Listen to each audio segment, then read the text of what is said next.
you in prayer. But on a rather sad and good note at the same time, Uganda is out of the Under-17 World Cup in Qatar with a game well played at full-time, drawing with Burkinabe, and the latter defeating Uganda Cubs in penalties. That is 5-3, and the draw was 1-1. Memories created. Thank you, Qatar. That makes it the first ever Uganda football team at the World Cup. Sad that we've dropped out, but of course good that indeed it's the first team to make it to the World Cup and also make memories and make a statement of what Ugandan football is like. So at the end of the day, we do congratulate the Uganda Cubs and Uganda at large. Looking at some other updates in Tanzania, well, Samia forms commission to investigate October 29th election violence, and a team of the commission is on there, as you can see on your screen. That is by the Citizen newspaper in Tanzania. Welcome to the show. It's Good Morning Uganda. We come to you live from Now Avenue on UBC TV, here to inspire you. My name is Julie F. Nantava. I am with Robert Chirabo Nyonyintono and Joan Murunji. Good morning, Robert. A lovely morning to you, Julie, Joan, the flagger this morning, and of course you, our viewer. Thank you very much for waking up with us. Now, so much is happening. Yesterday, I watched some footage at court. Right. One of the diehards of the National Unity Platform, that is Sauda Madada, when she was brought in a sorry state, according to what I saw. I'm not a medical doctor, right, but at least I saw something looking like she was vomiting blood. Ooh, and then she was rushed to hospital. That wasn't a very good scene, of course, but justice must take course. And of course, she was taken for further treatment. Now, I've seen that all over social media. But of course, we know that they are within courts of law. And when you're in courts of law, that means the judicial process has begun so that justice can prevail. We just pray that they expedite the process. Yes. Indeed. Now, away from that, also, President Yoweri Museveni is expected to open, that is a cassava plant. Yes. That is in Kamuli district, that will give about 40,000 jobs, and daily they will need about 5 metric tons of cassava. Now to me that is very good news. Why? You see, this is one of the regions that has had issues regarding poverty, and to a certain extent many of them were in sugar cane and this. So, but cassava is also another crop that is grown in there. My only prayer now and challenge is, will we have enough raw materials? I want to give you an example. There was a time I was very excited when the president opened up, I think it was an abattoir around Bombo, I think it's Bombo Road. Now, when His Excellency for meat to slaughter cattle, and they said, I think it was going to slaughter about 500 cows, maybe a day. Now, over a time, much as we seem to have so many cows around in Uganda, reached a point and the raw materials were not there. We once had a company here that was making juice out of mangoes. At one point, they closed and shifted to Kenya because they said, we can't import mangoes and then do the production here. We better take that plant to Kenya. So I just pray that this time around... mangoes? Yes. We may seem to be having so much, but when mass production starts, continue with your supply. I see wrote on the streets of... Yes, continuous supply. Joan, good morning. Good morning, Julie. How are you? Very well, thank you. I wonder why Robert calls you a flower. I'm also wondering why. It's only seen to him and not to the viewer, but what story have you been looking at? Okay, I'm looking at a human rights lawyer, that is Omega Aloyo, who has asked the High Court to stop preparations of the elections of 2026, citing that the exclusion of prisoners voting is defiling their right. But the Electoral Commission cites that they do not have enough polling stations for the prisoners to participate in the voting. So I think this is really going to take an interesting turn to see if the High Court will have to rule in favor of the Electoral Commission to cancel the 2020, rather in favor of the Electoral Commission to proceed, or with the human rights. But I think the prisoners need to vote. They are citizens, they have a right. Oh, wow. Even the court ruled. Special expression, I think you forgot the In 2020, court ruled that they're entitled. Why did you react like that, Robert? One, you see, there are rights you have. Yes. But prison limits some of these rights. But court affirmed that they're entitled to vote in 2020. Also, I'm just thinking aloud. Who would the prisoners really vote? And for what reason? No, just think about people. And second, are the candidates going to go there and campaign? Virtual campaigns on TV? No. The candidates, are we going to see Kyagulanyi, Yoweri Kaguta Museveni, His Excellency, Nandala Mafabi, say today I'm in Luzira, tomorrow I'm in this prison, and I'm going there to campaign? Because they also, if they have the right, they have the right to listen and make the best choices as well. So why deprive them of the right to listen and make the best choice? Very interesting. So who will they vote? Why are you so specific about who they will vote? It's an automatic. Who are they going to vote? Tell me. Who? Oh well. Very that's one topic to look into and to ponder on. If you think about it, it's worth a ponder. But let's have a look at what we have on the local scene, Robert. Let's begin with the NRM presidential candidate. Now, NRM presidential candidate Yoweri Kaguta Museveni and First Lady campaigned in the district of Buyende and Kaliro. In Buyende, Museveni addressed a rally at Kaguru Primary School playground. Museveni highlighted the key achievements of his 40-year administration. He pledged to tarmac roads connecting Buyende district to the rest of Busoga sub-region. President Museveni encouraged the people of Buyende to engage in income-generating activity to eradicate poverty. In Kaliro, President Museveni promised to initiate a personal engagement with His Highness Edward Columbus Wambuzi, the Bulamoji hereditary chief, on a section of issues, including his deteriorating health situation, as God gave him a helper. During the Busoga Trail, candidate Museveni was being helped by the First Lady to campaign for another return in office. In his address, President Museveni noted that many parts of Kaliro district have benefited from his government.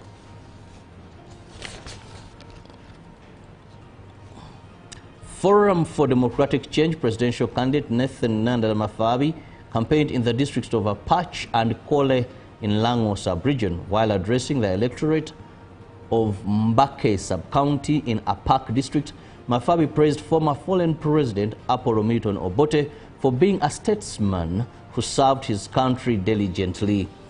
Alliance for National Transformation presidential candidate General Mugisha Muntu urged the people of Teso to trust him with leadership if they want to restock and improve service delivery. He was campaigning in Sere district, where he was welcomed by the national coordinator Alice Alasso. National Unity Platform leader and 2026 presidential candidate Robert Kyagulanyi Ssentamu campaigned in Zombo and Nebi districts. Kyagulanyi promised free education from primary to university level, complete with meals for learners, well-equipped hospitals, stocked with drugs, and well-paid doctors. He pledged unity among all Ugandans. Uganda has recorded a decline in HIV prevalence rate according to the 2024 report by the Uganda AIDS Commission. Uganda AIDS Commission Director General Dr. Nelson Mosoba said the prevalence has declined from previous 18% in the late 1980s to now 4.9%. as the country strives to achieve the global target of ending HIV/AIDS by 2030. He highlighted on the presidential fast-tracking initiative launched in 2017 that has become the key driver in the HIV fight through its 5 pillars.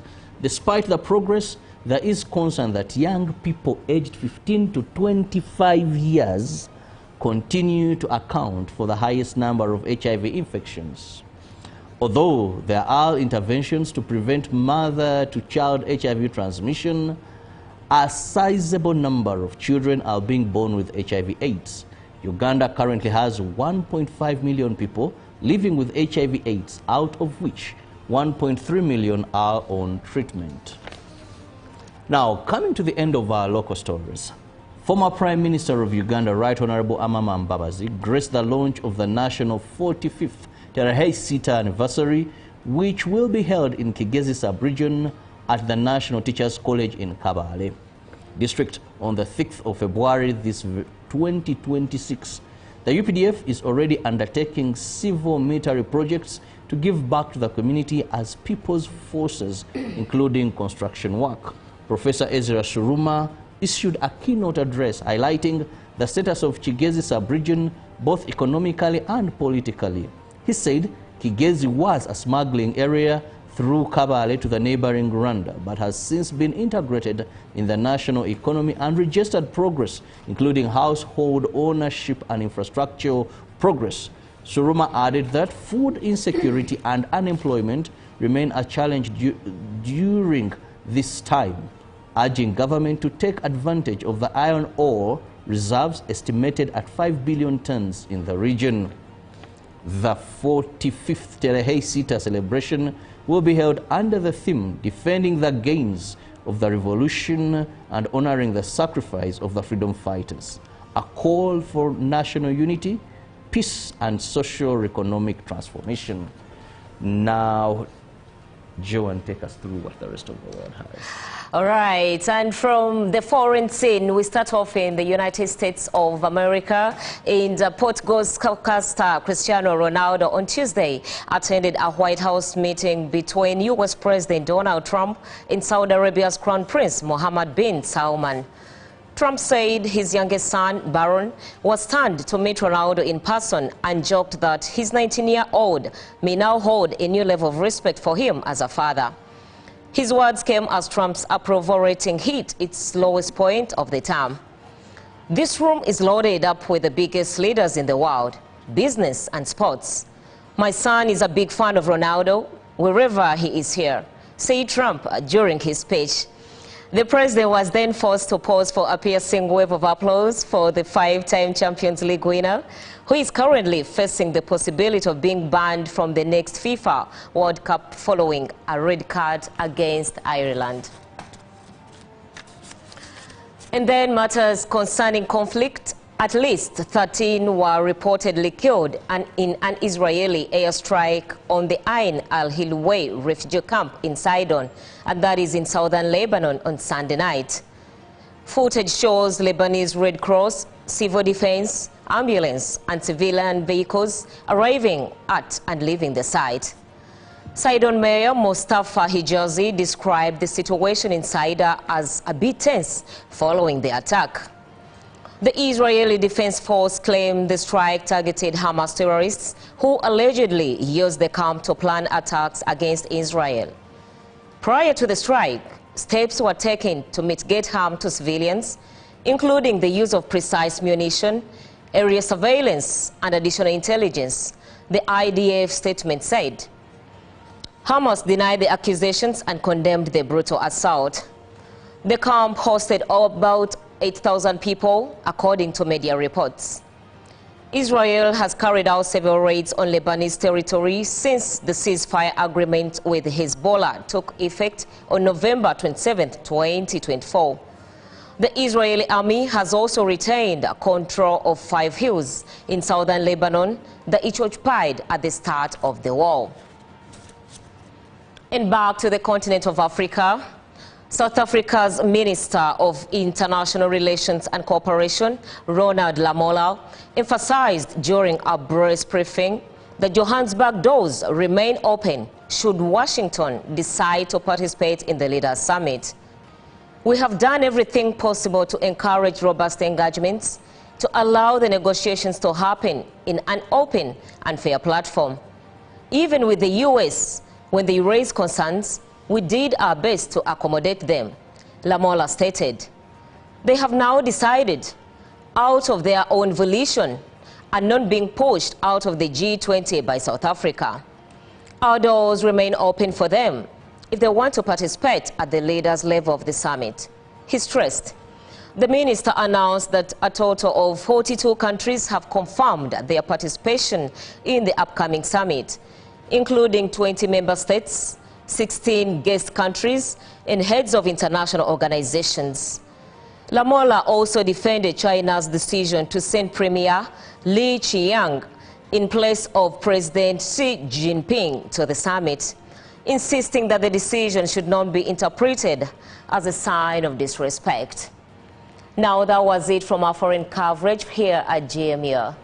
Very well, John. Thank you so much. And I think the highlight there is Trump's story with Ronaldo in the room. Yeah, well, perhaps. My son sees me as a well, I think if you could think about it, perhaps as a teenager, based on the age of his son, and him having Ronaldo in that room, perhaps he's looking at his son, giving him a credit of having Ronaldo. Having Ronaldo. Yes. He's just being a family man in that moment. He's just being a family man. He's just being a dad at that time, in that moment, even if it crossed boundaries into an official function. But by the statement, he's going to have more respect for me as a father. That is what also... Exactly. Yes. I mean, so yes. If I bring, what is this young man of Uganda cranes? Okello, Alan Okello. So if I'm able to bring at my level, I'm able to bring Alan Okello home, then Do you have a 19-year-old? No. Do you have a teenager yet? I don't even have a teenager exactly. yet. When you have, the time time you will parent a teenager, the good thing is you're African.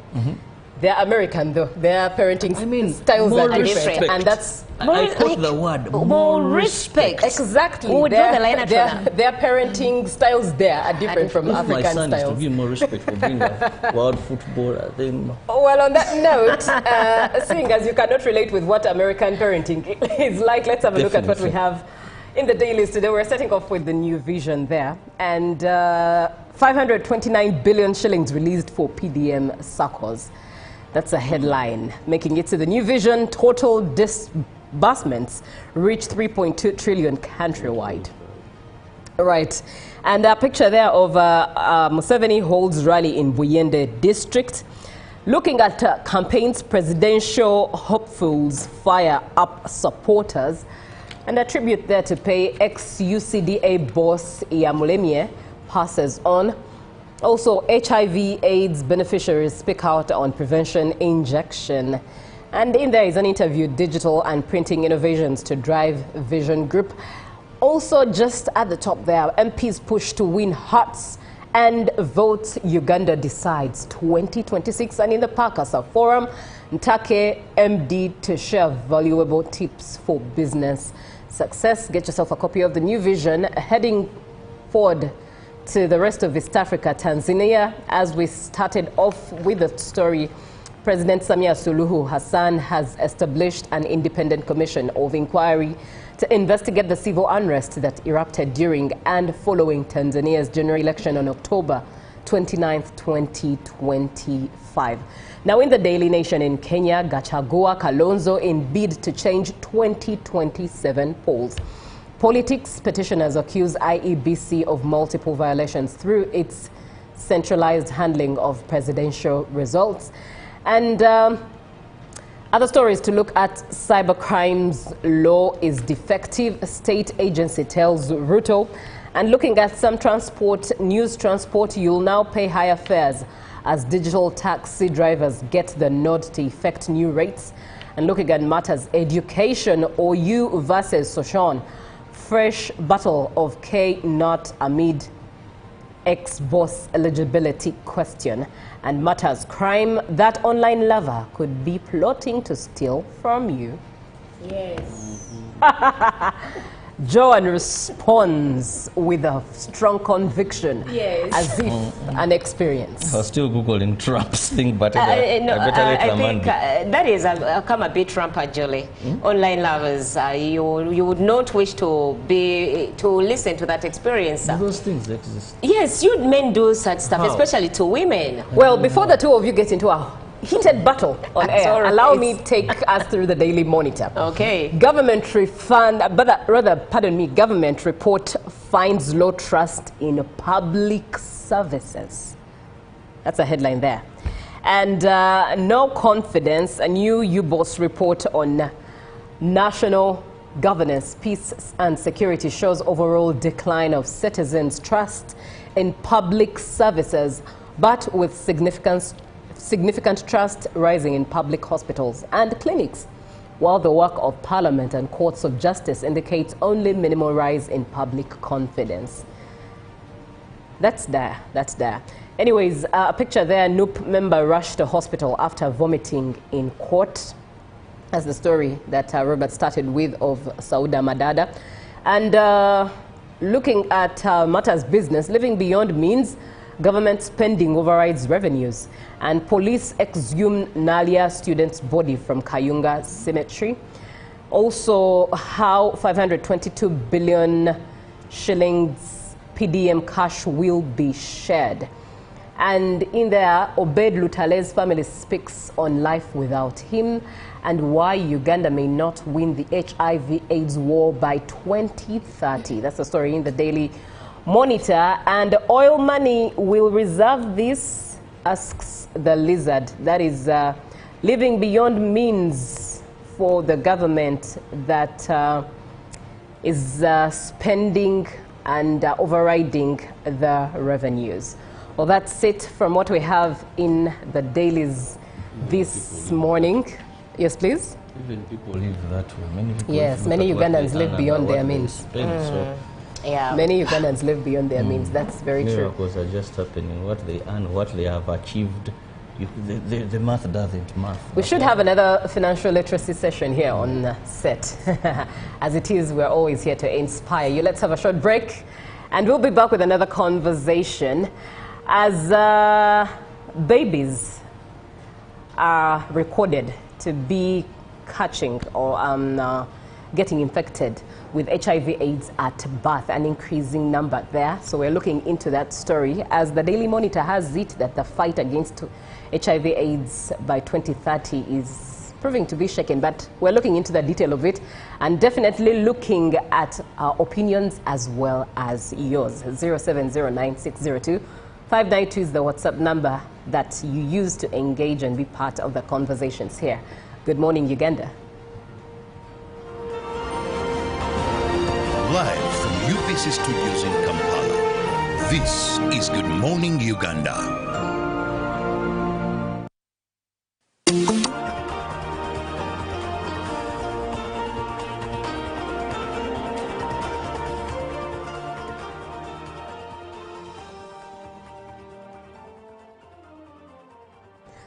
Good morning, Uganda. It's a Wednesday, and we give glory to God that we are still alive. If you've lost a loved one, indeed, standing with you in prayer. But on a rather sad and good note, at the same time, Uganda is out of the Under-17 World Cup in Qatar with a game well played at full-time, drawing with Burkinabe, and the latter defeating Uganda Cubs in penalties. That is 5-3, and the draw was 1-1. Memories created.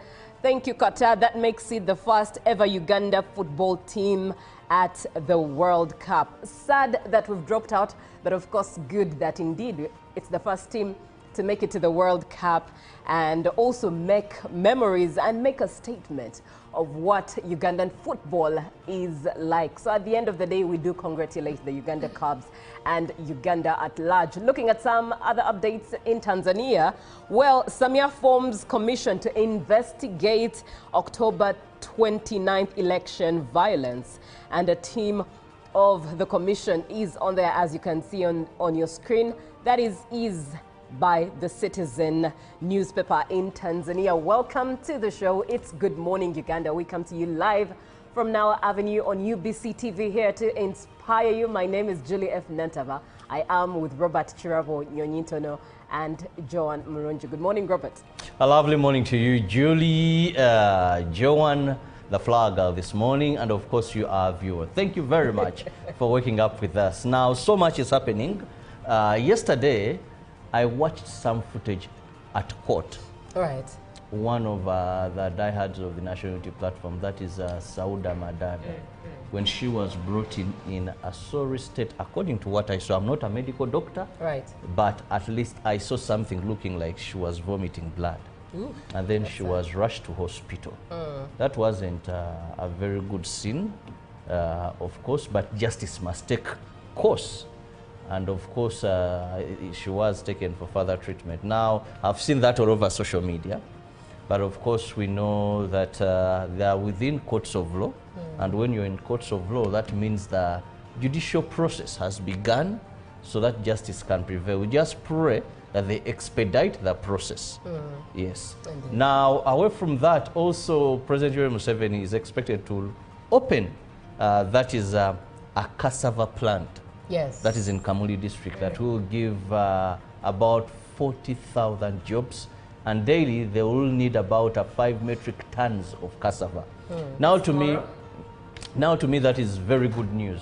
Why? You see, this is one of the regions that has had issues regarding poverty. And to a certain extent, many of them were in sugar cane and this. So, but cassava is also another crop that is grown in there. My only prayer now and challenge is, will we have enough raw materials? I want to give you an example.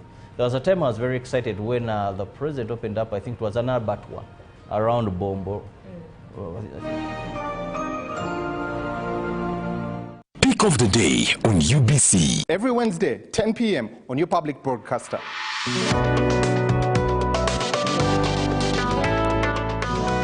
Was brought to you by... I'll call you every day, yeah, yo, baby, don't know. You can now get all the Chibuzi out with MTN voice bundles. Call all networks, Kubei Dondoro. Buy a 25-minute voice bundle for only 1,000. Or buy any daily voice bundle of your choice. Dial *100 *21 hash and select daily, or use the My MTN app. When we talk together, we are unstoppable.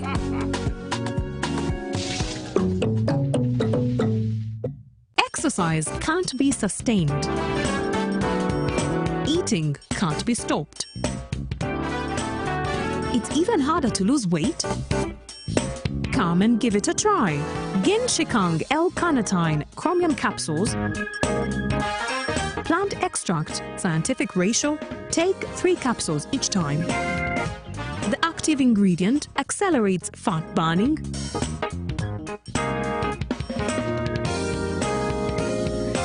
eat twice a day. Don't take a detour.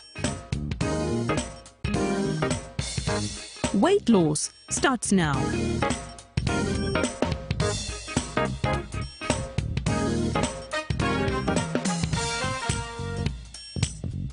Ginshikang L-carnitine with chromium capsules helps you stay in shape. Please follow medical advice when taking this product. For more information, visit our website www.hgo.com or call 0800 335555. My question is, what is the difference between rental tax and income tax? How comes I'm paying both taxes on my own premises?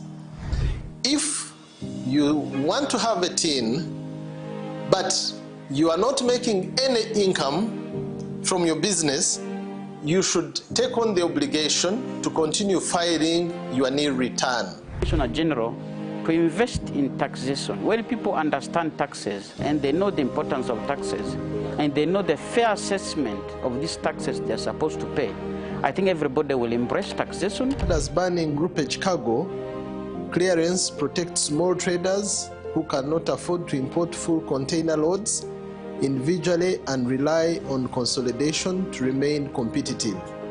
Cargo to come in groupage is consolidation, it's legitimate, and we can't ban it.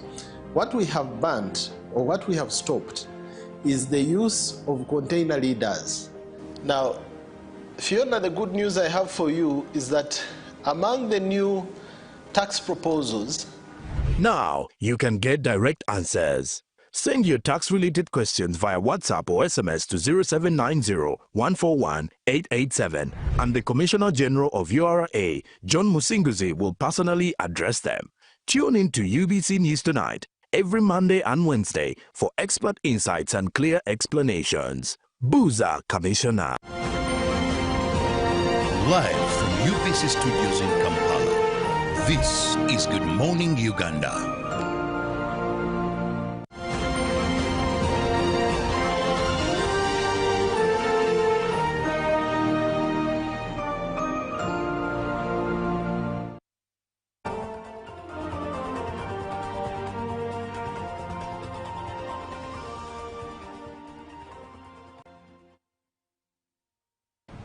It's Good Morning Uganda here on UBC TV. Thank you so much for watching the show. If you started the show with us, thank you very much. If you're just joining in, you're welcome. This is Good Morning Uganda.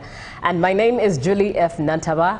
I'm never alone. I am with Robert Chirabo Nyonyintano and Joan Murunji. Now this morning, we are looking at the issue of a number of babies getting HIV on the rise. This is on the rise, according to the Uganda AIDS Commission.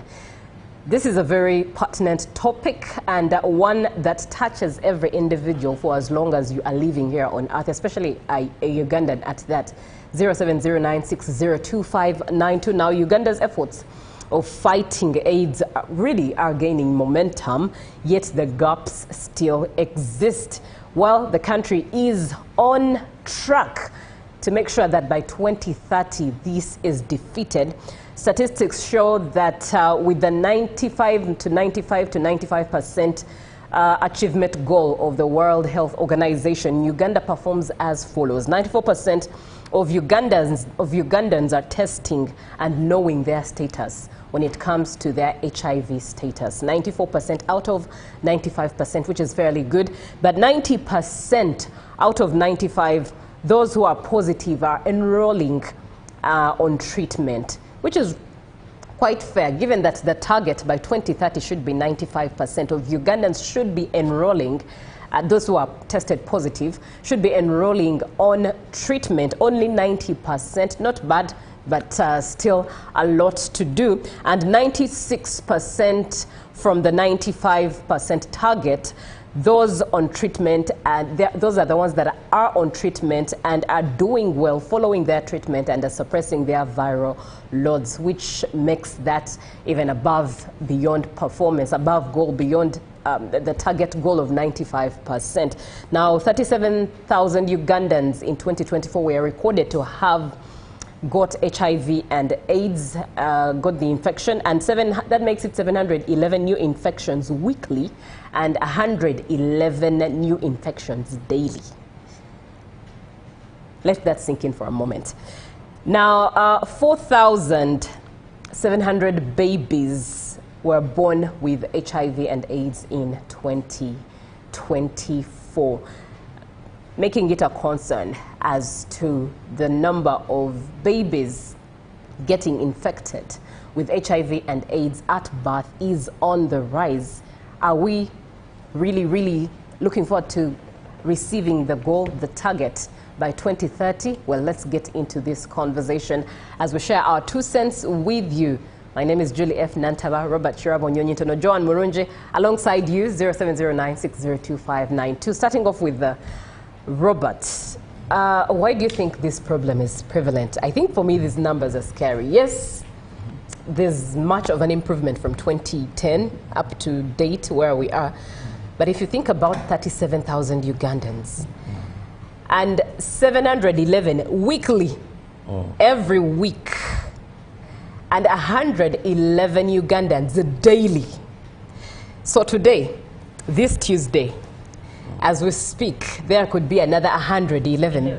That's a big number. It's appalling. Why do you think it's prevalent? And just you didn't heard that most of these are getting it through sexual intercourse.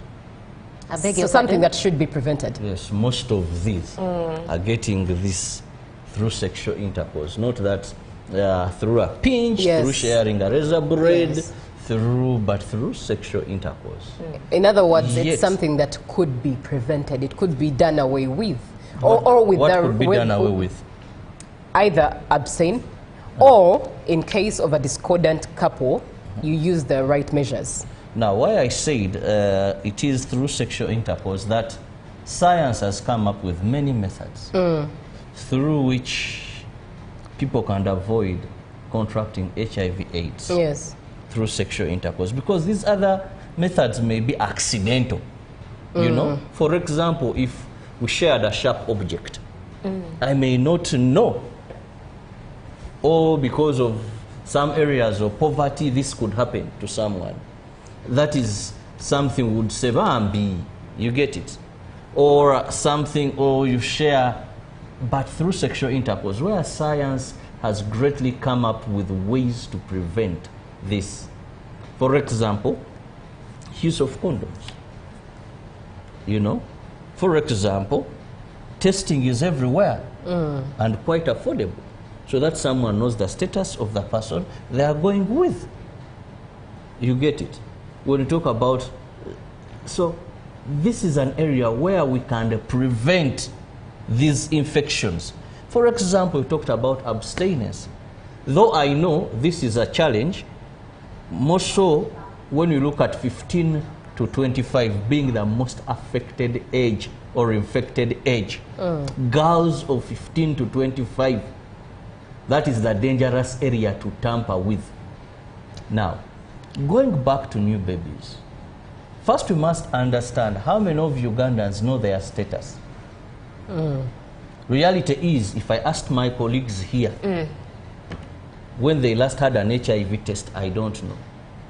And I don't want to offend them, so I'll keep it to that. But I want to ask my viewer watching us, when did you last go for an HIV test? And are you sure, very sure, you know your HIV status? That if today someone asked you, Robert, are you 100%? If you want to prove, go and see where they are testing for HIV/AIDS. Look at people sitting on that bench before results come back. Some are holding their rosaries secretly, others are saying some prayer, others, you know. That means they want sure. It's not something they do like a routine that every 3 months, go and check. You know, not that you're unfaithful to your partner, not that she's unfaithful to you, but go and do that check. Know your status. That is the beginning. Because if a mother knows her status, if a father knows her status, then chances of them producing a child infected with HIV/AIDS, let's begin at that, are very minimal. Because the mother may say, well, maybe I prevent getting a pregnancy.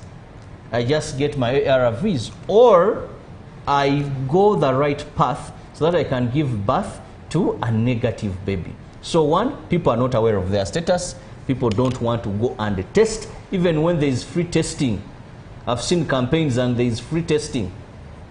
People will not go. Someone will tell, even if you bring a grader here, I will not go for HIV test. Supposing I find out I'm positive, what will happen of me? I rather wait and then. So in other words, it's an issue of mindset as well. Mindset and fear. There's that fear of people knowing their status. Not others knowing, but they themselves. Being very dishonest to yourself, that you don't want to know if you're positive or if you're negative. Can you imagine? You don't want to know, yet it benefits you when you know. Treatment is there and you live longer. Now, away from that, let's also now go to the fact that many women today, despite government having had improvements, do not go for antenatal care in time. I want to use that word, in time. That is a very big challenge we're having as of today. That many mothers, by the time they go for antenatal, they're remaining with the 2 months to give birth. Leave alone town women, urban centers, city, these corporate women, that at 1 month, she notices, I missed my message, she will do a test, then she'll begin antenatal. But many women go for antenatal very late. Despite government of Uganda having come up with measures that if you're found to be positive, they put you on treatment and this baby is saved. They go late because someone is going to tell you, but now we've reduced numbers of women who give birth in hands of traditional birth attendants. But you who go and give birth in Chibuli, give birth in Mulago, give birth in Zambia, at what stage do you start antenatal? That by the time you're aware. 3, fear to disclose their status to their loved ones. Now, this is what happens. When even those that have gone for antenatal and they are given medication, they either don't take it or take it truthfully that it's not effective to prevent the baby. Because if I'm your husband, just using an example, Mr. Please don't be offended, sir. Mr. Musisi. Mr. Musisi, don't be offended. This is just for work professionally. Now, If we are married, Judy, right? Today you're taking drugs. Tomorrow you're taking drugs. The other day you're taking drugs. You know, I'll pick concern. And when I pick concern, but this woman, are you sick? We go to the doctor yesterday, the other day. Then some men will even pick these drugs and go to the doctor and ask a colleague, my wife is taking these drugs. What are they for? Some women also do that. This man is taking these drugs. What are they for? Remember, despite the fact that it would be good for a husband and wife or a couple to go for antenatal together, many men shun. Many men know their HIV status depending on their women. She went and she's safe, I'm safe. You get it? So many men, even what scares them to go there is HIV testing. Because the moment you're there, they'll test both of you. So they know their status. Now, this woman, even if she's given the tablets, she won't take them as recommended or as prescribed, either stealthily or say, now if my husband finds out that I'm positive, she will hide the tablets and the medication will not work on the baby. Then lastly, many deliver in government hospitals, but some of these hospitals have their challenges. I want to look at health centers, not referral hospitals. The health centers, that sometimes during delivery, what is supposed to be done medically is not perfected to the latter. That becomes a challenge. And also sometimes these drugs that are very common, I've noticed they are not given in huge numbers. That a person may have to travel some short distance, but for a pregnant woman, long enough to frustrate her. So they are not consistent, because with this medication, with anything to do with HIV/AIDS, and I want to believe even other diseases, most people are now aware of infections. If you don't take your medicine as prescribed and constantly, the drugs are not that very effective. So that distances become a problem. No one is going to go and they give other medicine for the 9 months because maybe it will expire, storage challenges and all that. They may give them for maybe 3 weeks, come back, 3 weeks, come back. So those factors that people do not know their status, so she conceives, she's not gone for antenatal, notwithstanding that we still have those that deliver in the hands of unprofessional people, traditional birth attendants, or those, you know, we have, I call them clinics. I don't know if you guys have gone to remote areas. There's always that person, either a retired doctor, a retired nurse, a retired midwife, who has her clinic there. Right. She does her antenatal, people are giving birth, and God has blessed her, she's not had challenges. Or she can look at someone and say, you go to a bigger hospital. But remember this this Musawo, the ones we call Musawo, that Musawo may not do a blood screen. But she'll look after this lady, take iron, take this medication, and this woman, because she's thinking she's in the hands of a doctor, may not carry out an HIV test. Or they may not have enough connections to avail these drugs. So it's a combination of factors. Right. Yes. Are we doing enough to protect babies from HIV? This is a concern that we are looking into and sharing our 2 cents really alongside you on this particular matter. 0709602592. Now, every hour, approximately 4 Ugandans are infected. And according to the Uganda AIDS Commission, men are proving to be the biggest problem in this fight. Now, in just a bit, I'm going to get to... I agree. I'm going to get to Robert to speak into this matter. But, John, what should be done as a way forward? Robert has explained the whys, why this is prevalent. What, in your perspective, do you think is the way forward?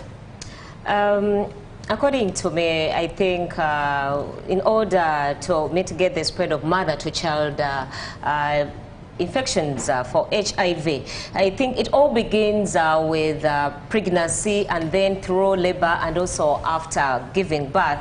So I think we should get tested. We as women should get tested immediately. The moment you find out that you're pregnant, go to a hospital, get tested as early as possible. So that ideally it should be in the first prenatal visit, so that you can know your status, and if possible, the ARTs or the antiretroviral therapy can be administered, which is a combination of some HIV medications for your safety and also for the safety of the baby. And after beginning medication, if at all you are found positive, make sure you adhere to the prescriptions of the doctors. If they say take maybe once a day or at this time, do not say, oh, I'll take after 2 days. Instead of taking this dose today, I'll take it after a week. It will compromise your viral load. I'm not talking to you, but I mean generally, because I can see you looking at me and you're like, ah, you sure are into me. And so that can also be done as a way forward. And also following treatment consistently. If your drugs are used up or are done, go back to where you got the drugs from. These the health workers will provide you with the necessary treatment. By the way, people have a tendency, some Ugandans, of sharing medication.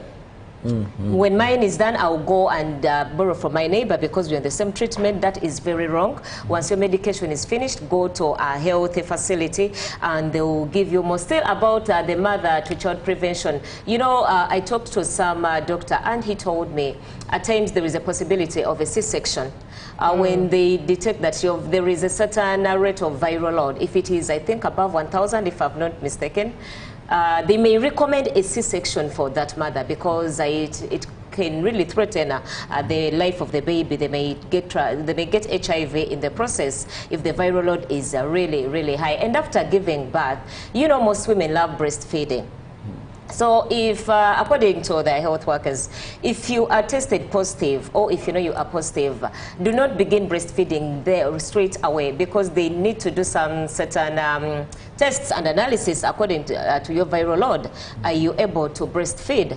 Are you recommended to begin breastfeeding and until what time? So some mothers, because there is that stigma that if you don't breastfeed, it's a myth. Whoever does not breastfeed, they have HIV. But even some whites don't breastfeed at all, and they do not have HIV. So before you breastfeed, and if you're positive, please consult a health personnel or a doctor. And after giving birth, if you cannot breastfeed at all, though the other alternative is a bit expensive, formula. Formula is expensive. You can use formula. Your baby will come out very healthy. And also, after giving birth, make sure you go back for review. You know, doctors keep on telling you after 3 months, after 6 months, come back, we check the baby. In most cases, if you're having the if you're on the medication of antiretroviral therapy. Yes. Because they need to detect, if your viral load is highly detectable, you need to stop breastfeeding, according to the health workers, not according to me. So don't just say, I was given a green light to go on breastfeeding, but in the end, and you become reluctant in taking your medications, and the viral load becomes highly detectable. Remember, you will the transmit. baby also has to take medication. Exactly. Yes, so there are certain medications given to the baby. You have to make sure you give this baby this kind of medication. And women, and men, be supportive to these women, because, for example, for misconduct couples, if the man is negative and the woman is positive, do not stigmatize this lady.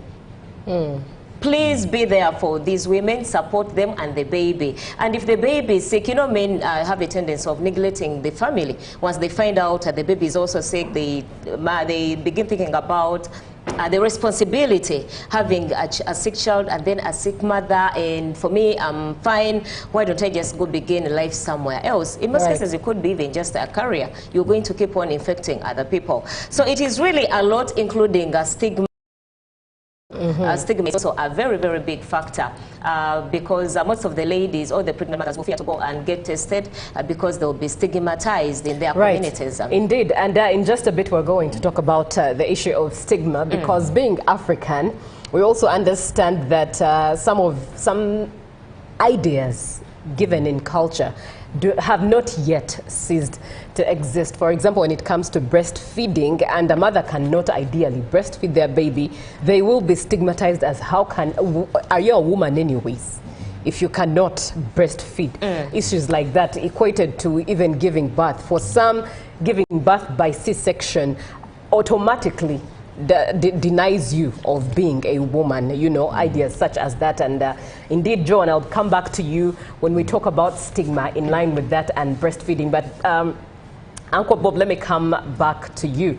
Every 4 hours, rather every hour, every 1 hour, 4 Ugandans are infected with HIV and AIDS. This is so sad. It's so sad. And according to the Uganda AIDS Commission, men are proving to be the biggest problem in this whole picture. 37,000 Ugandans infected in 2024. Whilst women, yes, women and men, it's, at the end of the day, there's no blame game, but men are proving to be the biggest problem. You hinted on some of the causes, the fact that they never want to actually test. Mostly men. Speaking to this as a man, what's your perspective?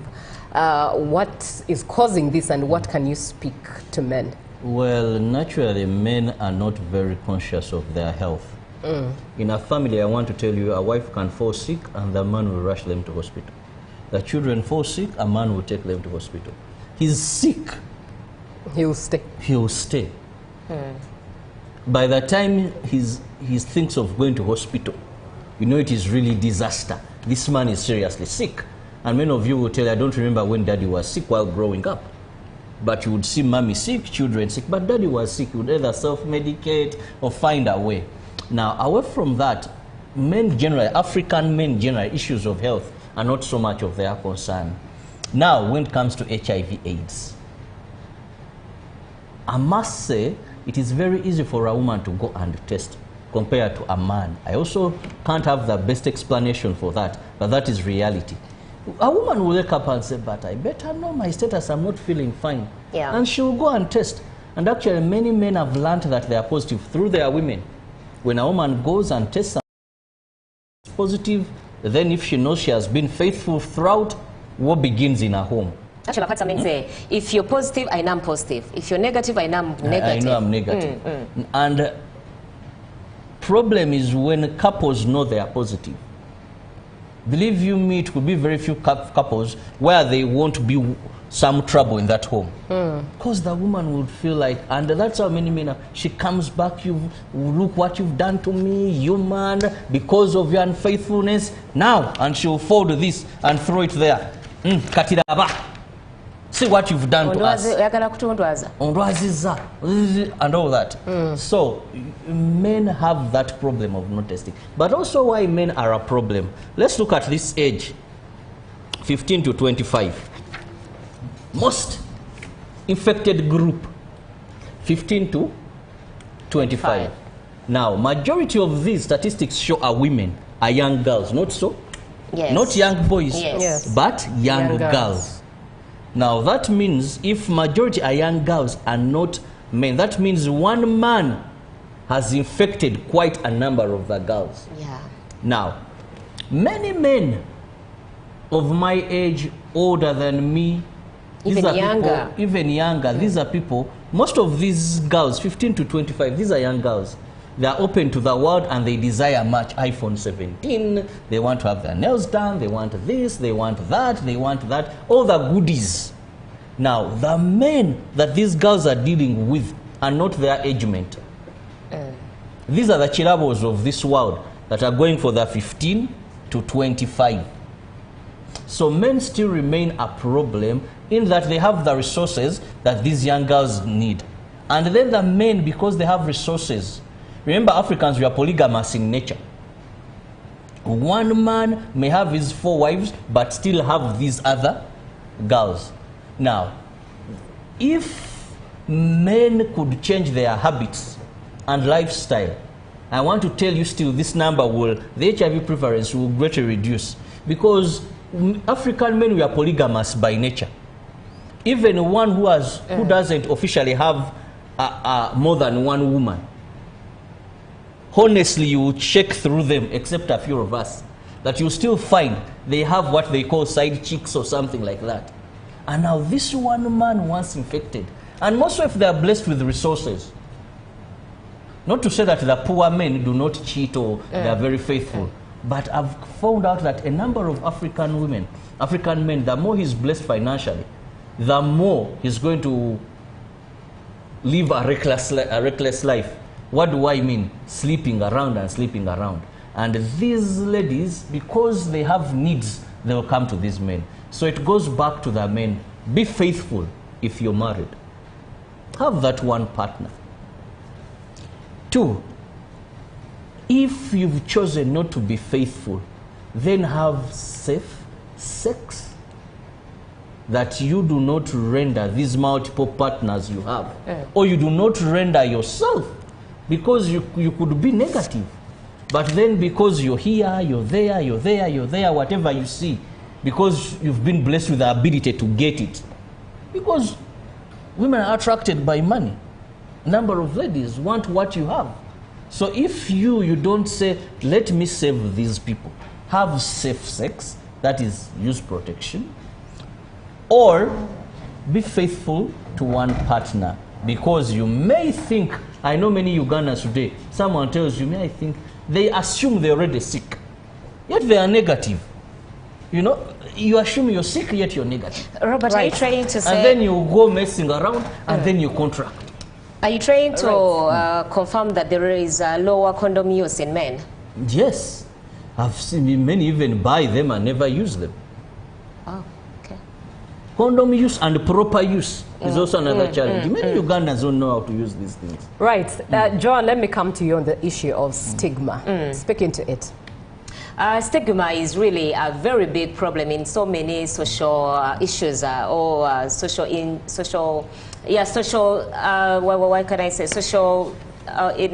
injustices when it comes to women especially, because you will find that most of these women, when you talk to them, why don't you want to go to start ARVs? Why don't you go and test? Or they will say, how bananda babatya? How would they look at me? What kind of regard will they have for me once they find out that I'm on ARVs or I'm on ARTs? So I think we should sensitize the society, not only women but also health workers and also the men. What does it mean for someone to have HIV? This it's not a crime. It's just a disease that can be well managed and people can even live longer. So let's not stigmatize the people living with HIV/AIDS, or let's not stigmatize people who want to go for checkups, because you'll find that some health facilities actually have different health personnel for people for pregnant mothers who are having HIV. You'll find and people will know that if they send you to this room, most of the times you are positive. If they send you to other room, you are negative. So these people will have the fear to go to these health facilities because of being pinpointed at. Oh, that drop is coming from there. This one is sick. Joan is very right. There is a hospital called Maudmay. Is it Maudmay? Along the Entebbe Road. Maudmay. Now, previously that hospital was for persons with HIV/AIDS. Yeah. But they opened up a center where they treat other diseases. Now, one time I went to that hospital. I had issues. Now, I met about 3 people because it's on the main road. So as I was driving out, 3 of my friends, but I was shocked that people were going, ha, Mukuru, nakula food come out, and I was like, you people, do research. So stigma is still, Joan is very real. Yes, stigma is just imagine very it's a prevalent. hospital, people are not aware, yes. But someone says, I have evidence, I've ever seen that person driving out of Maudmay. Right, time is against us and we bring this conversation to a close, but definitely we can't live without reading your comments. Good morning, UBC. I'm Akiki Noble. Let's be realistic. The increasing number of HIV victims among ages between 15 years and 25 years is due to poverty and unemployment. Employers have often taken advantage of the above factors, yet some are victims. Just imagine the state of living today, the pressure from elders after investing millions of money to educate them, and as they go to hunt for jobs, they turn to prey. To be prey, the victims with their money may not allow condom use. Sensitization on the law for those who take advantage is needed. Thank you. And Sylvia, thank you so much for being on the show. This note has been taken. Good morning, UBC TV. Ondaro Vincent here from Tororo. If we are to prevent babies from getting infected with HIV, pregnant women should always go for antenatal in time, take their ARVs as expected. Then on the day of birth, they should go to the hospital, not traditional birth attendants. Thank you so much for being on the show. We bring this... a must stop of prostitution. Oh, every city, every urban area, it's like we've legalized prostitution in this country. But you can engage in that with protection. I think it all goes back to protection. We surely do need another day for this. Who refuses you to protect yourself? We surely do need another day for this conversation. It comes to an end, and I will say this. I will sign out with this one. African men must be godly in nature. Polygamy should never be your identity. It's lowering your standards. You are created in the image of God, and your choices now are your future. So it's all up to you. Do not blame anyone. Your life is your responsibility.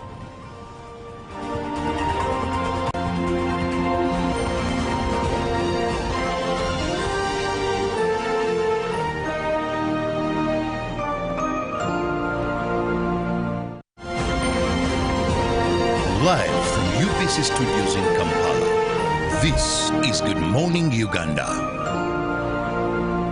Exercise can't be sustained. Eating can't be stopped. It's even harder to lose weight. Come and give it a try. Genshikang L-carnitine chromium capsules. Plant extract, scientific ratio. Take 3 capsules each time. The active ingredient accelerates fat burning,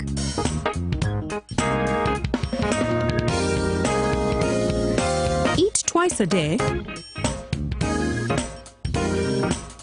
don't take a detour. Weight loss starts now.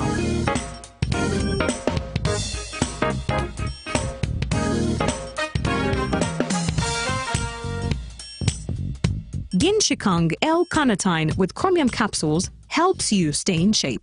Please follow medical advice when taking this product. For more information, visit our website www.hgo.com or call 0800 335555. My question is, what is the difference between rental tax and income tax? How comes I'm paying both taxes on my own premises?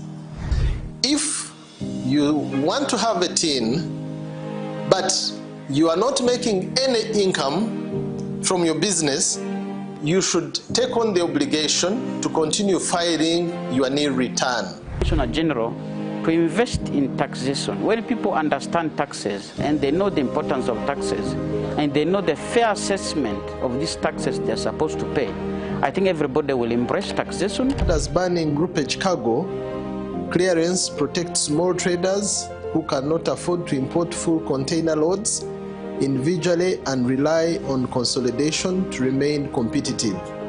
Cargo to come in groupage is consolidation, it's legitimate, and we can't ban it. What we have banned, or what we have stopped, is the use of container leaders. Now, Fiona, the good news I have for you is that among the new tax proposals, now you can get direct answers. Send your tax-related questions via WhatsApp or SMS to 0790-141-887, and the Commissioner General of URA, John Musinguzi, will personally address them. Tune in to UBC News Tonight every Monday and Wednesday for expert insights and clear explanations. Buza Commissioner. Live from UBC Studios in Kampala, this is Good Morning Uganda.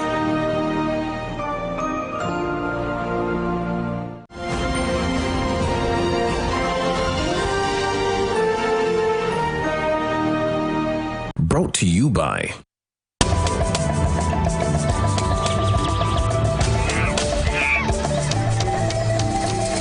Uniquely Ours. Explore Uganda. Ladies and gentlemen, good morning. I hope you're having a beautiful morning wherever you're watching from. Today, Cowboy Derek is going to tell you about a little bit about these beautiful animals here that many of us admire, many of us saw while we were growing as those animals we would love to associate. And I know many of you associate this animal with, with money. But yeah, I would love to give you just a little bit of explanation about them. So, horses are very, very sensitive animals. They have a very big heart. And if a horse can let you touch the eye like this, that means it can trust you. This is one of its most sensitive places that it protects so much. The another part is this, because this is another sensitive place of a horse. So if it lets you touch here, especially on its neck here like this, you are among the trusted ones. These ears are like antennas. They change direction. They point east, west, what. So depending on where the sound is coming from, that is where this here will point. Horse, whatever. So it is one of the most interesting things that God created to watch. They are very, very, very powerful animals, like you can see. They are not easily tamed. This is called a saddle. This is where we sit when we are riding. Personally, it has taken me like 5-6 months of riding at least once in like a week or something like that. I go out and I train. Right now I can ride a little bit, comfortably, and it's beautiful when you see someone riding, but to learn it, to master the skill, to be like I'm among the horse riders in Uganda, that takes a lot of time.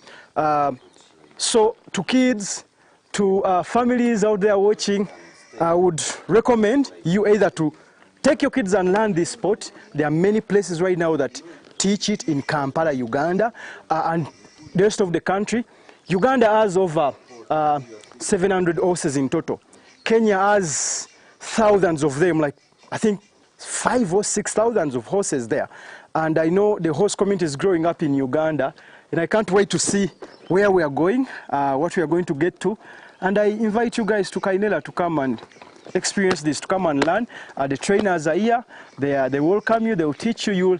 You ride from the farm. You ride from the training grounds. You ride near ostriches. You ride near the fish ponds there. You ride near the birds. You ride in these beautiful pineapples. So you'll have a good time. That's what I'm trying to mean.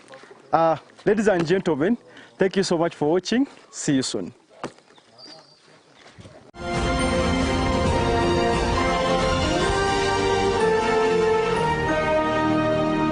Brought to you by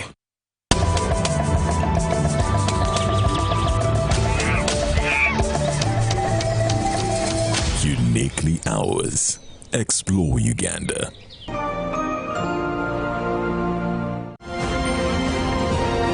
Live from UBC Studios in Kampala, this is Good Morning Uganda.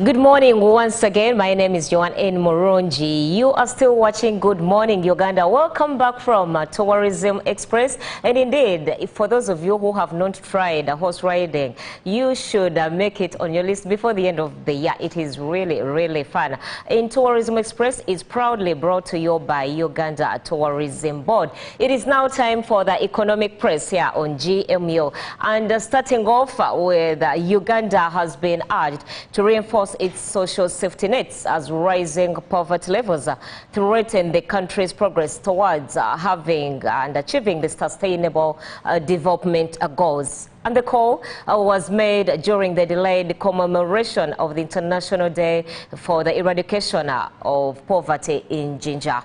Now, the Permanent Secretary for Gender, Labour and Social Development, Agri David Chibenge, was at the event. Let's have a look at what he said. They provide simple loans to the farmers support so that they can plant what to eat. Teachers who chase children away from school because of school fees. Yet those schools were constructed for the pupils to learn for free. The United Nations officially proclaimed the 17th as the International Day for the Eradication of Poverty in 1992, inviting member states to promote activities to combat poverty. And we are joining those other member states. They celebrated earlier.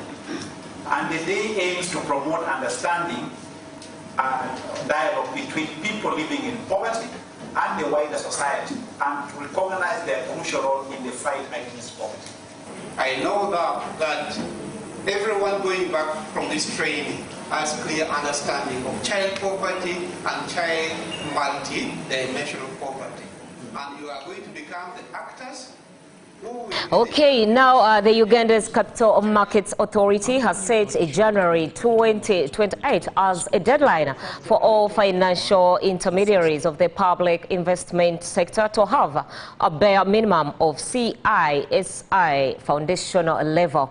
Now, the Chartered Institute of Securities and Investment is a global professional body that sets the highest standards of professional excellency in a broad range of financial services disciplines. Let's take a look. Under the new partnership between the Capital Markets Authority and the Chartered Institute for Securities and Investment, CISI, Uganda financial intermediaries of stocks and securities take on a continuing professional development approach, undertaking CISI standards. But all these things take time, and they require people to prepare.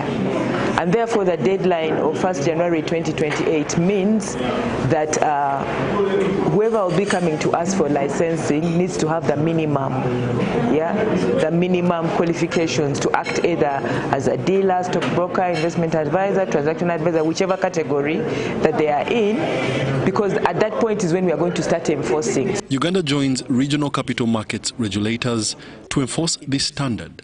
Because there are three levels with the CSI: foundation level, qualifying level, or what is called the certificate level, and then diploma level. All right.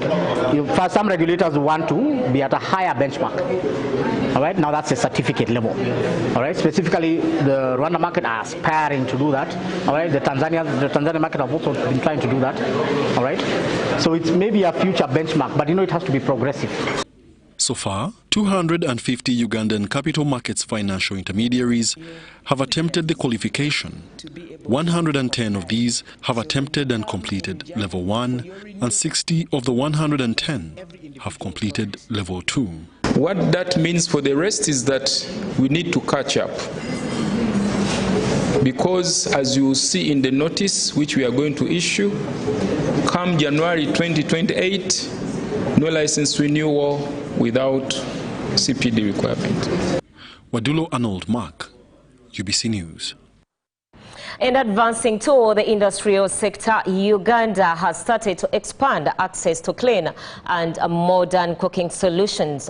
The Uganda National Alliance on Clean Cooking has officially launched the country's first ever clean cooking hub in Reza, Kampala. Here is the report. For community, the new Clean Cooking Hub in Rweza will operate as a one-stop center where Alliance members can showcase, demonstrate and sell a range of clean cooking technologies. It also serves as a trusted information point for communities seeking verified and affordable clean energy solutions. With nearly 88% of Ugandans still relying on wood and charcoal, fuels linked to deforestation, rising emissions, and respiratory illnesses, the hub is expected to accelerate the shift towards modern alternatives.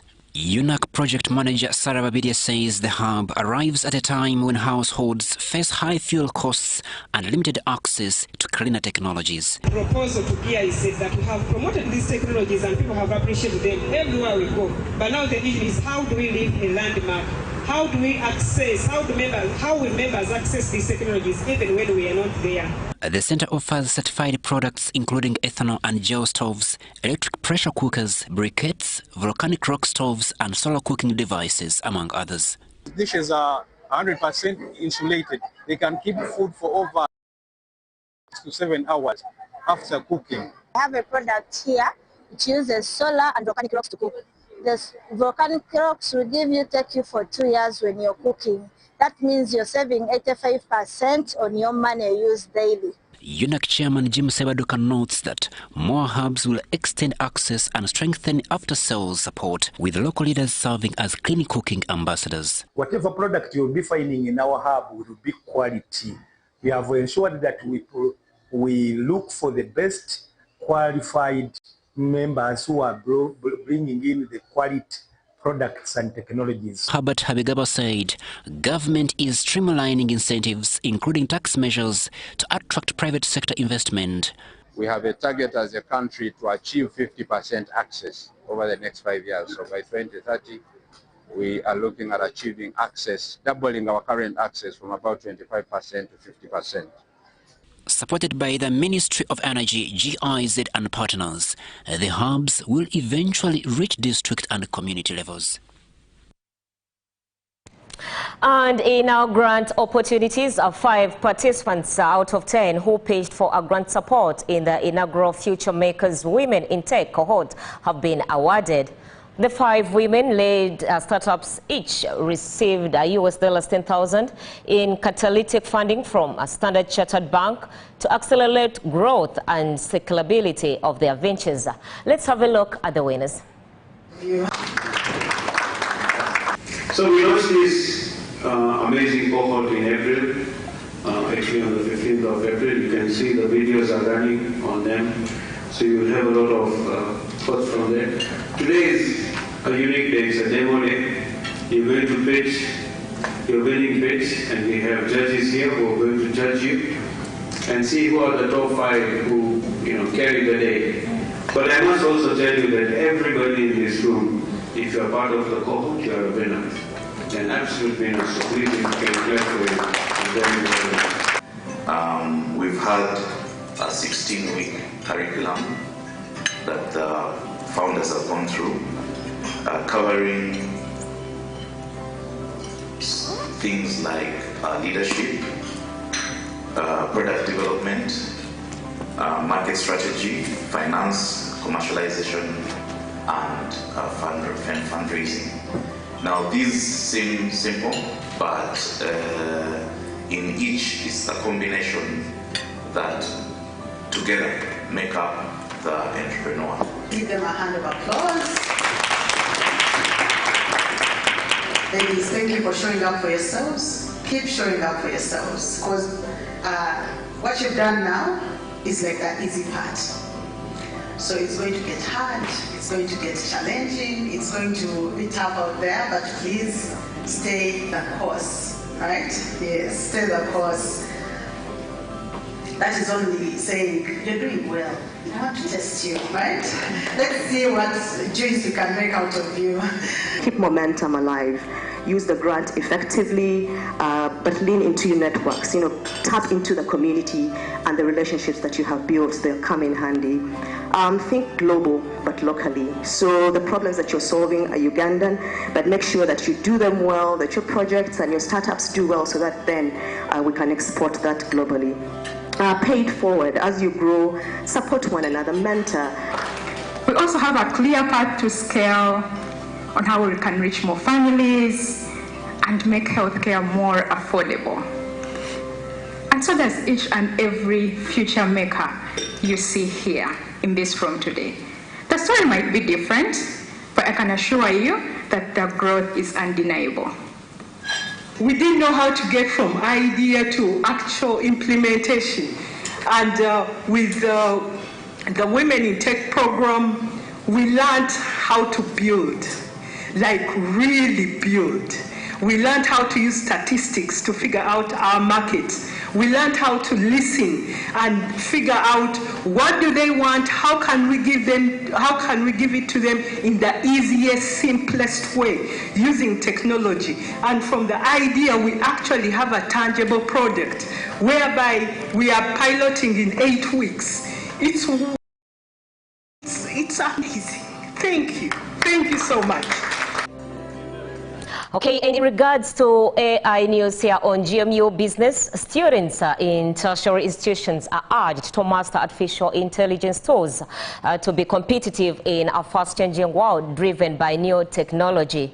This was emphasized at the IU and Bright Monday High Impact Career Clinic at the university's Kaboja campus. The one-day training was on the theme, Her Path, Her Power, empowering young women for the future of work. Let's have a look at this report. There are those that have laptops, there are those that have smartphones. So we are going to use those tools, all right? In this day and age, at least you have to have an internet and a good phone, all right? There is a lot that we do online. With this AI career tool, they are able to practice for interviews.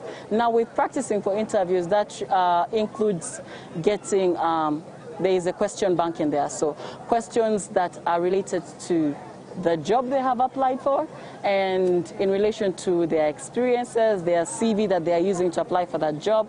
They get those questions, they can revise them, they can prepare for these interviews. Also, the one part that I love so much about this tool is the video mock interviews.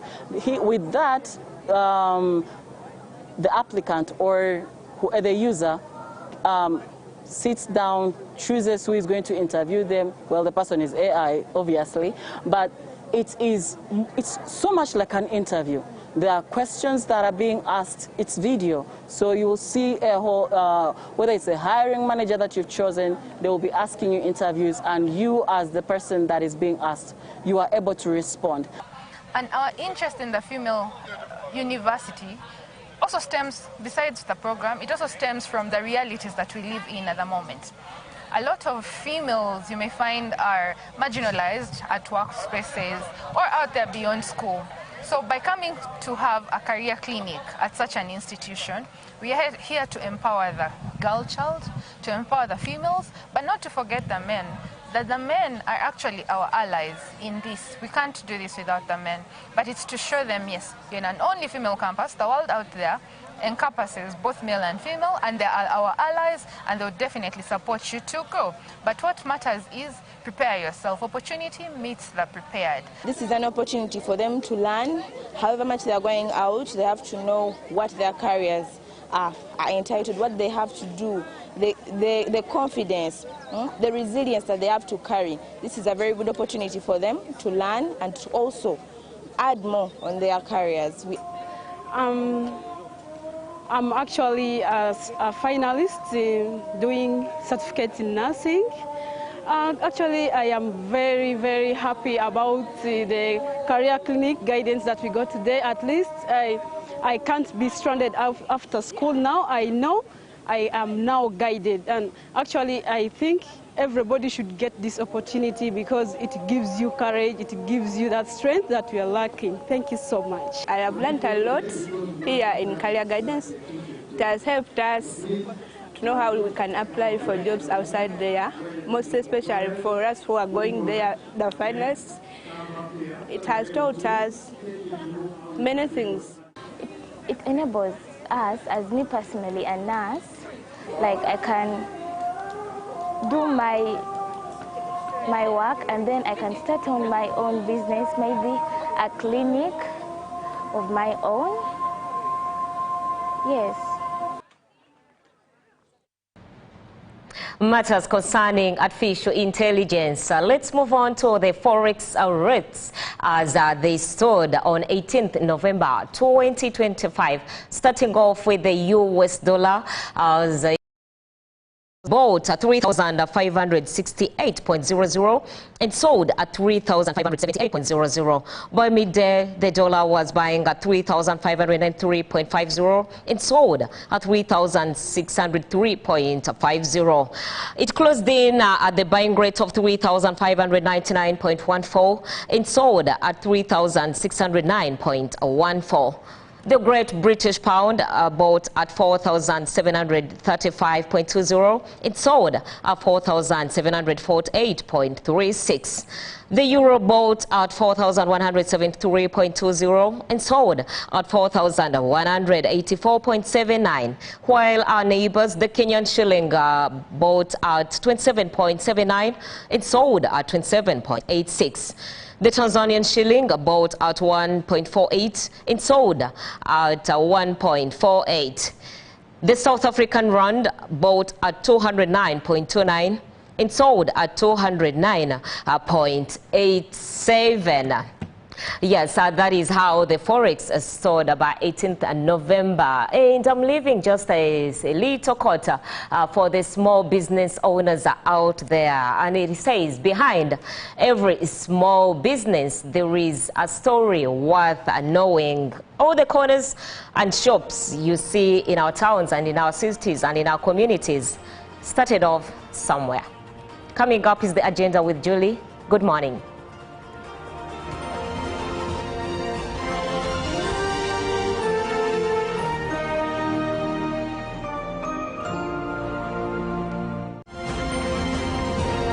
Live from UBC Studios in Kampala, this is Good Morning Uganda. Pick of the day on UBC. Every Wednesday, 10 p.m. on your public broadcaster.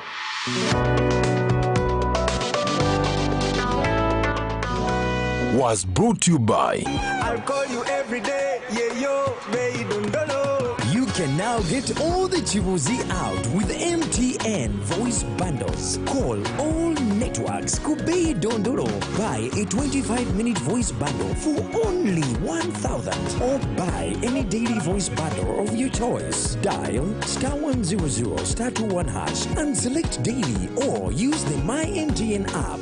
When we talk together, we are unstoppable.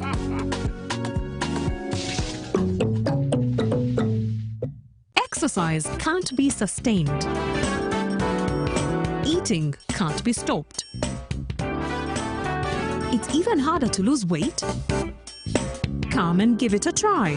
Genshikang L-carnitine chromium capsules. Plant extract, scientific ratio. Take 3 capsules each time. The active ingredient accelerates fat burning.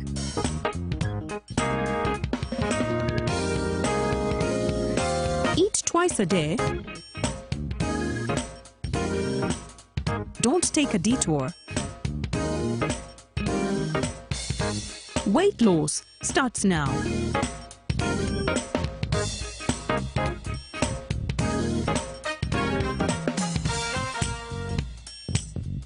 Genshikang L-carnitine with chromium capsules helps you stay in shape. Please follow medical advice when taking this product. For more information, visit our website www.hgo.com